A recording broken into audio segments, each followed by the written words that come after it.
Film की शुरुआत एक मछुआरे को दिखाने से होती है जो नदी से बहुत सारी मछलियां पकड़कर किनारे पर लाता है और इन्हें काट काट कर साफ करने लगा। पर यहाँ बड़ी अजीब चीज होती है। उन मछलियों को पानी से निकाले काफी देर हो गई थी, लेकिन तभी अचानक एक मछली जिसका पेट कटा हुआ था वो हिलने लगी। फिर देखते ही देखते वो पूरी तरह अपना जिस्म हिलाकर उछलने लगी। अब न सिर्फ वो बल्कि मरी हुई बाकी मछलियाँ हिलने लगती है, जो देखकर मछुआरा काफी हैरान रह गया क्योंकि ऐसा आज से पहले उसने कभी नहीं देखा था। इसके बाद हम एक शेरिफ इन्हीं पुलिस ऑफिसर की गाड़ी को देखते हैं। उसी टाउन के एक आदमी ने कॉल की थी तो उसी से मिलने शेरिफ जा रहा था। कुछ देर बाद वो उसके घर पहुंचकर उससे बात करता है कि बताओ क्या बात है, क्यों बुलाया तुमने मुझे यहाँ। तो वो आदमी शेरिफ को अपना डॉग दिखाता है। उसकी हालत खराब थी, वो आखिरी सांस ही ले रहा था। उसकी ऐसी हालत देखकर शेरिफ आदमी से पूछता है कि तुमने क्या किया है इसके साथ। आदमी जवाब में कहता है, शेरिफ मैंने इसके साथ कुछ नहीं किया, मेरे ख्याल से इसने वो जहर खा लिया होगा जो मैंने चूहे मारने के लिए पूरे घर में डाला था, लेकिन ये बात भी मुझे कंफर्म नहीं कि इसने वो जहर खाया ही है, मैं बस अंदाजा बता रहा हूँ। अब उसे ठीक तो किया जा नहीं सकता था, ऊपर से वो इतनी तकलीफ में था, इसलिए शेरिफ उसे गोली मारकर खत्म कर देता है ताकि उसकी तकलीफ भी खत्म हो जाए। जिसके बाद शेरिफ घर आने पर उसकी वाइफ शेरिफ को बताती है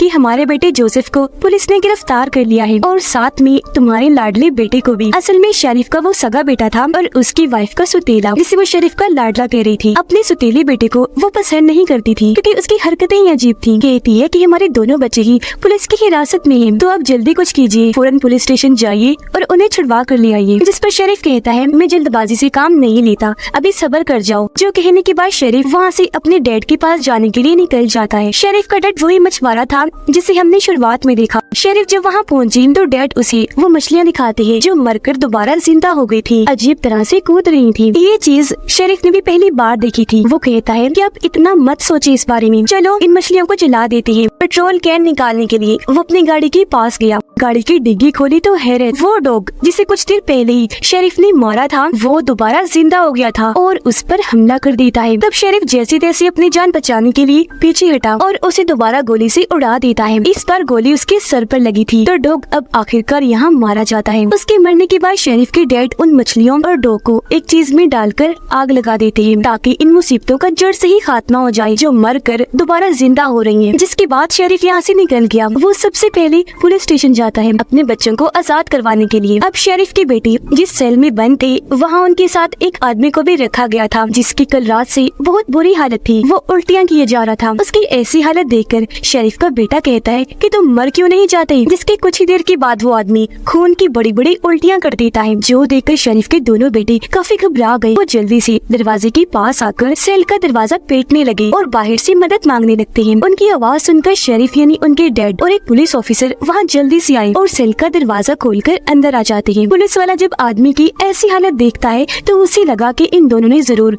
उसके साथ कुछ किया होगा जब भी उसकी ऐसी हालत हुई। पर मजीद आदमी को चेक करने के लिए पुलिस वाला जैसे उसके पास जाने लगा वो आदमी अचानक ही उठ खड़ा हुआ, एकदम से आकर पुलिस वाले को गले से पकड़कर दीवार के साथ लगा देता है और उसे खूब मारने लगा। उसने बचने की बहुत कोशिश की लेकिन आदमी पुलिस वाले के सीने पर काट लेता है। ये देखकर जोसेफ उनको छुड़वाने के लिए बीच में आ जाता है, उस आदमी के मुंह पर मुक्का मारता है, लेकिन तब वो आदमी जोसेफ के हाथ पर भी काट लेता है। इस बीच पुलिस वाला खुद को छुड़वा चुका था, वो एक रॉड उठाकर उस आदमी को मारने लगता है। आदमी नीचे गिर गया, तब पुलिस वाला उसे इतनी बार रॉड से मारता है कि उस आदमी का पूरा सर फट गया। वो वही ढेर हो गया, मौके पर उसकी मौत हो गई। यहाँ से निकलने के बाद जोसेफ हॉस्पिटल गया अपनी पट्टी करवाने के लिए। फिर वो अपनी वाइफ से मिलता है, उन्हें पता चला कि वो माँ बनने वाली है। वो सोचते हैं कि हमें इस बच्चे को नहीं रखना चाहिए, पर उसकी वाइफ इस फैसले से दुखी हो गई और वो इस बच्चे को पैदा करने का फैसला कर लेते हैं। अब पता चला कि पूरे शहर में अजीब सा माहौल है, जो लोग मर रहे हैं वो दोबारा से जिंदा हो रहे हैं और जो जिंदा लोग बीमार हैं वो अजीब पागलों की तरह बनकर एक दूसरे को काट रहे हैं। फिर रात के वक्त इसी तरह के एक केस को लेकर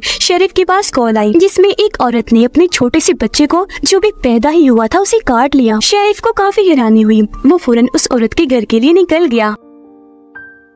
जब वहाँ पहुँचा तो वो औरत बहुत ही अजीब हरकतें कर रही थी, जिसके बाद वो शेरिफ पर भी झपट पड़ी, उसे नीचे गिराकर बुरी तरह हमला करके काट लेती है। लेकिन शेरिफ जैसे तैसे खुद को छुड़वा कर एक बड़े से रॉड से उस पर हमला कर देता है, उसे नीचे गिराकर रॉड से इतनी बार उस पर वार करता है कि उस औरत की मौत हो जाती है। इसके बाद हमें 6 महीने की बात का वक्त दिखाया जाता है जहाँ ये वजह सामने आई कि ऐसा क्यों हो रहा था। दरअसल पूरी दुनिया में ज़ॉम्बी वायरस फैल गया था, काटने की वजह से दूसरा इंसान भी इस वायरस का शिकार होता और ऐसे ही वायरस फैलता था। अब 6 महीने गुजर गए थे तो पूरी दुनिया का इस वायरस की वजह से बहुत बुरा हाल था, तबाही मची हुई थी। तो इस माहौल में वो लोग जो इस वायरस से बचे हुए थे उन्होंने अपने रहने के लिए एक अलग जगह बना ली थी। खुद को पूरी दुनिया से अलग करके उन्होंने अपना एक एरिया बनाया जिसके चारों तरफ एक दीवार खड़ी कर दी ताकि बाहर से कोई ज़ॉम्बी उनके इलाके में ना आ जाए। अंदर रहकर वो हर रोज इन ज़ॉम्बीज़ को मारने के नए नए तरीके भी ढूंढ रही थी। अब यहाँ पता चला कि जोसेफ और उसके डैड शेरिफ जो ब्राउन थे उनके अंदर ज़ॉम्बी वायरस से लड़ने की ताकत है, क्योंकि उनके खून में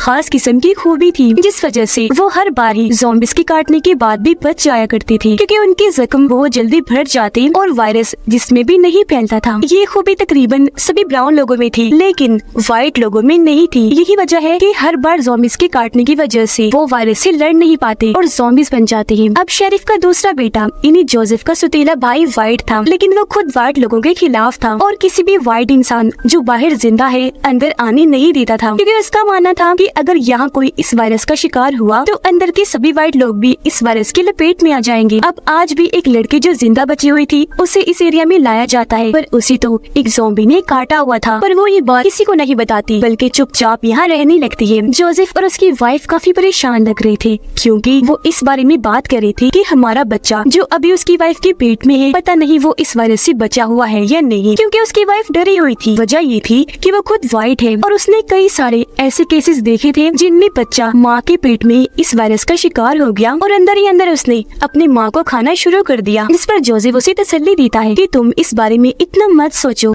अब रात के वक्त शेरिफ को पता चला कि उनके इस एरिया में जरूरत का सामान खत्म हो रहा है, इसीलिए वो अपने डैड और कुछ आदमियों के साथ बाहर जाता है सामान लाने के लिए, जबकि अंदर शेरिफ का दूसरा बेटा अपने दोस्तों के साथ शराब पी रहा था। वो अपने होश खो बैठा और उस लड़की के पास चला जाता है जो इस वायरस का शिकार थी, जिसे आज यहाँ पर लाया गया था। वो उसके करीब जाने लगा, जिस बीच वो लड़की ज़ॉम्बी में बदल जाती है। उसकी हालत बहुत खराब लग रही थी, मुँह से खून आ रहा था और आंखें अजीब डरावनी लग रही थी। वो बहुत खूंखार बन चुकी थी। शेरिफ की बेटी पर हमला कर देती है और उसके जिस्म का एक हिस्सा उखाड़ कर फेंक देती है, जिससे उसे इतना दर्द हुआ कि वो जोर जोर से चिल्लाने लगा। उसकी आवाज सुनकर सब वहाँ आए और ये नजारा देखकर उनकी होश उड़ गई। यह तब तक जोसेफ भी आ चुका था और वो उस लड़की को देखकर फौरन आगे बढ़ा और ये लोग मिलकर उसे बांध देते हैं। अब जोसेफ और उसके दोस्त उसके सौतेले भाई को मॉम के पास लेकर गए ताकि उसका इलाज करवा सके, क्योंकि वो नर्स है। पर जोसेफ के भाई को पता था कि मेरी इतनी बुरी हालत है कि अब मैं नहीं बच पाऊंगा। उसे ब्राउन लोगों पर गुस्सा आने लगा, खास तौर पर अपने डैड शेरिफ और अपने भाई जोसेफ पर, क्योंकि यही उस लड़की को अंदर लाए थे जिसने उसकी ऐसी हालत कर दी। वो बहाने से अपने भाई जोसेफ के पास आकर उसके पेट में चाकू घुसा देता है और अपने साथी की मदद से अपने एरिया का दरवाजा खोल देता है। सारे ज़ॉम्बीज़ फौरन भागकर अंदर आ जाते हैं। अब थोड़ी देर बाद शेरिफ अपने एरिया की ऐसी हालत देखकर वो दंग रह गया। रेडियो के जरिए अपनी वाइफ से बात करता है तो वो बताती है कि यहाँ बहुत सारे ज़ॉम्बीज़ घुस आए हैं और हमारे ज्यादातर लोगों को उन्होंने मार दिया है। तकरीबन यहाँ बस 7-8 लोग ही बचे हैं जो एक कमरे में फंसे हुए हैं। तब शेरिफ अपने एक साथी को कहता है कि तुम ऐसा करो, गाड़ी में बैठकर आवाज करके यहाँ से जाओ। गाड़ी की आवाज सुनकर ज़ॉम्बीज़ गाड़ी के पीछे आएंगे और ऐसे हम उनका ध्यान भटका देंगे, लोगों को बचा लेंगे। उस आदमी ने ऐसे ही किया। गाड़ी लेकर जब वो गया तो बहुत सारे ज़ॉम्बीज़ उसके पीछे पड़ गई, जिस बीच मौका पाकर शेरिफ और उसके डैड अंदर गए और बचे हुए लोगों को एक एक करके बचा लेते हैं वहाँ से बाहर निकाल कर। लेकिन जब शेरिफ जोसेफ की वाइफ को बचा रहे थे तो आखिर में खुद पीछे ही रह गई। तब ज़ॉम्बीज़ उन पर एक साथ झपट कर नीचे फेंक देते हैं और पूरी तरह हमला करके नोच नोच कर खाने लगते हैं। पूरी तरह शेरिफ की चीर फाड़ कर दी थी, जिससे वहीं पर उसकी दर्दनाक मौत हो जाती है। अब बचे हुए बाकी लोग बाहर आए और गाड़ी में बैठकर वहाँ से भाग जाते हैं, लेकिन वो सारे शेरिफ की मौत की वजह से बहुत दुखी थे। तभी शेरिफ के डैड के पास एक औरत की कॉल आई जो उनके ही एरिया की रहने वाली थी। वो बताती है कि यहाँ एक चर्च में हमें शेरिफ के सतीले बेटे और उसके साथियों ने कैद करके बंदी बनाया हुआ है, तो प्लीज आप आकर हमें बचा लीजिए। ये सुनकर शेरिफ के डैड को उन पर बहुत तरस आया और वो उनकी मदद करने के लिए गाड़ी चर्च की तरफ ले जाने लगती है। अब गाड़ी में ही जोसेफ की वाइफ की हालत खराब होना शुरू हो गई। उसका बच्चा पैदा होने का वक्त आ गया था, लेकिन तभी यहाँ जोसेफ का सतीला भाई आ गया और वो दोनों पर गन तान देता है। अपने साथ वो एक ज़ॉम्बी को भी लेकर आया था था ताकि वो जोसेफ की वाइफ को काट ले, क्योंकि वो चाहता था कि उसकी वाइफ भी इस वायरस का शिकार हो जाए। लेकिन तभी जोसेफ की मोम गन लेकर पीछे से जाकर उसे शूट कर देती है। लेकिन इस बीच ज़ॉम्बी तेजी से उनकी तरफ बढ़ने लगा। वो जोसेफ की वाइफ को पकड़कर उसे नीचे लिटाकर काट लेता है। ये देखकर जोसेफ भागता हुआ यहाँ आया। वो चाकू से ज़ॉम्बी पर हमला कर देता है, उसका सर ही काट कर जिस्म से अलग कर देता है। फिर जोसेफ अपनी वाइफ को संभालता है। वो बेचारी दुखी होते हुए कहने लगी कि मैं इस वायरस का शिकार हो गई हूँ और अब जोसेफ तुम्हें अपने बच्चे को बचाने के लिए जल्दी कुछ करना होगा। अब इस वजह से जोसेफ गुस्से से पागल हो गया। वो अपने सौतेले भाई से इस चीज का बदला लेना चाहता था। सबसे पहले वो उसे चाकू मारता है और फिर उसे जिंदा ही ज़ॉम्बीज़ के इलाके में छोड़ आता है ताकि ज़ॉम्बीज़ इसका भी बुरा हाल कर दे। जोसेफ जैसे वहाँ से गया, सारे ज़ॉम्बीज़ एक साथ वहाँ आकर उसके सौतेले भाई पर चीर फाड़ करके बुरी तरह काट कर खाने लगे। तब तक जोसेफ वहाँ से भागकर अपनी फैमिली के पास आ चुका था। उन सबको लेकर वो नदी किनारे आ जाता है ताकि कश्ती में बैठकर वो यहाँ से निकलकर दूसरी साइड पर चले जाएं। लेकिन उनका पीछा करते करते बहुत सारे ज़ॉम्बीज़ यहाँ भी आ गए थे। इसलिए जोसेफ के दादा यानी शरीफ के डैड फैसला करते हैं कि वो यहाँ रुककर ज़ॉम्बीज़ का सामना करेंगे और तब तक जोसेफ अपनी मोम और वाइफ को लेकर यहाँ से भाग जाएगा। अब जोसेफ अपने दादाजी को ऐसे अकेले छोड़ना तो नहीं चाहता था, लेकिन उसे मुश्किल फैसला करना पड़ा। वो अपने दादाजी को आखिरी अलविदा कहकर वहाँ से कश्ती में बैठा और ये लोग वहाँ से आगे निकल गए। नदी के बिल्कुल बीचों बीच सुनसान जगह पर एक कश्ती रोकती है ताकि उसकी वाइफ अपने बच्चे को पैदा कर सके, क्योंकि ये सुनसान जगह है। वो चाहे जितना मर्जी चिल्ला ले, ज़ॉम्बीज़ के यहाँ आने का खतरा नहीं है। जिसकी थोड़ी देर बाद हम देखते हैं कि उसका बच्चा पैदा हो गया जो बिल्कुल ठीक सेहतमंद था। कोई भी खतरे वाली बात नहीं थी। जोसेफ अपने बच्चे को अपनी वाइफ को पकड़ाते हुए कहता है, लो अपनी बच्ची, हमारी बेटी पैदा हुई है। और ये लोग कोई महफूज जगह पर जाने के लिए आगे बढ़ रही थी। इस फिल्म की कहानी यहीं पर खत्म हो जाती है।